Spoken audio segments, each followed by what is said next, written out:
SC reserved సీటులో సామాజిక సమీకరణాలు పార్టీలో గుబులు పుట్టిస్తున్నాయి. టికెట్ల కేటాయింపులో ప్రాధాన్యం దక్కడం లేదన్న వాదనతో ఏకమవుతుంది మెజారిటీ వర్గం. అన్ని పార్టీలు మాదిగలకే ఎంపీ సీట్ ఇవ్వాలన్న డిమాండ్ బలపడుతుంది. ఇప్పుడు బీజేపీ ఆ వర్గనెత్తినే బరిలోకి దించబోతుందా? మిగిలిన పార్టీలు కూడా అక్కడ వ్యూహం మార్చబోతున్నాయా? కోల్ బెల్ట్ ఏరియాలో ఈసారి కొత్త సీన్ కనిపించబోతుందా? ఐక్యవేదికతో ఒత్తిడి, కొత్త డిమాండ్తో అలజడి, పెద్దపల్లిలో వర్గ సమీకరణాలు. రిజర్వ్డ్ సీటే కదా, ఎవరికిచ్చినా పర్లేదనుకునే పరిస్థితి లేదక్కడ. ఫలానా వర్గానికే ఇవ్వాలన్న డిమాండ్ బలపడుతోంది. ప్రధాన పార్టీలపై మాదిగ సామాజిక వర్గం నుంచి ఒత్తిడి పెరుగుతోంది. పెద్దపల్లి పార్లమెంటు నియోజకవర్గ పరిధిలో దాదాపు 15 లక్షల మంది ఓటర్లు ఉన్నారు. మాదిగ సామాజిక వర్గం ఓట్లు అత్యధికంగా 2,80,000కు పైనే ఉండగా మాల ఓటర్లు 1,05,000 పైచిలుకున్నారు. నేతకాని సామాజిక వర్గానికి చెందిన ఓటర్లు 60,000 పైన ఉన్నట్లు గణాంకాలు చెబుతున్నాయి.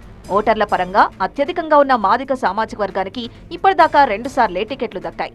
మాల, నేతకాని వర్గాలకే ఎక్కువసార్లు అవకాశమిస్తూ వస్తున్నాయి పార్టీలు. రాజకీయంగా దిగ్గజంగా పేరున్న గడ్డం వెంకటస్వామి అలియాస్ కాకా పెద్దపల్లి పార్లమెంటు నియోజకవర్గంలో సుదీర్ఘకాలం ఆధిపత్యాన్ని కొనసాగించారు. మాల సామాజిక వర్గానికి చెందిన కాకా ప్రస్థానానికి అనూహ్యంగా ఓ మహిళా నేత గండికొట్టారు.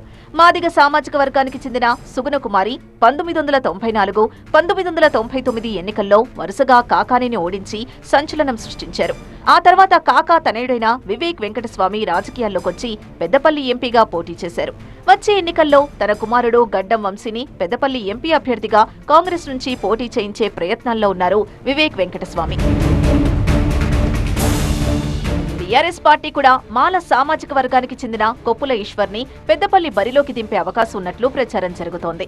మాజీ ఎమ్మెల్యే బాల్క సుమన్ కూడా బీఆర్ఎస్ టికెట్ రేసులో ఉన్నారు. పార్టీ ఏదైనా దాదాపుగా ప్రతి ఎన్నికల్లో మాల సామాజిక వర్గానికే ప్రాధాన్యమిస్తున్నారన్న చర్చ ఆయా వర్గాల్లో నడుస్తోంది. కేంద్రంలోని ఎన్డీఏ ప్రభుత్వం ఎస్సీ వర్గీకరణపై దృష్టి పెట్టింది. అవసరమైతే బీజేపీ నుంచి మందకృష్ణ మాదిగ పెద్దపల్లి ఎంపీగా పోటీలో ఉంటారనే ప్రచారం జరుగుతోంది. మరోవైపు బీజేపీ నుంచి మాల సామాజిక వర్గానికి చెందిన ఎస్ కుమార్తో పాటు మాదిగ సామాజిక వర్గానికి చెందిన మాజీ ఎమ్మెల్యే కాశీపేట లింగయ్య టికెట్ ప్రయత్నాలు చేస్తున్నారు.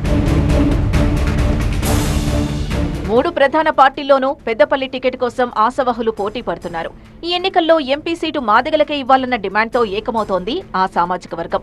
పార్లమెంటు నియోజకవర్గ పరిధిలోని మాదిగ ఉపకులాలు ఐక్యవేదికగా ఏర్పడ్డాయి. ఇప్పటికే అన్ని పార్టీల ప్రముఖుల్ని కలిసి వినతి పత్రాలు సమర్పించారు. త్వరలో భారీ బహిరంగ సభ కోసం సన్నాహాలు కూడా చేస్తున్నారు.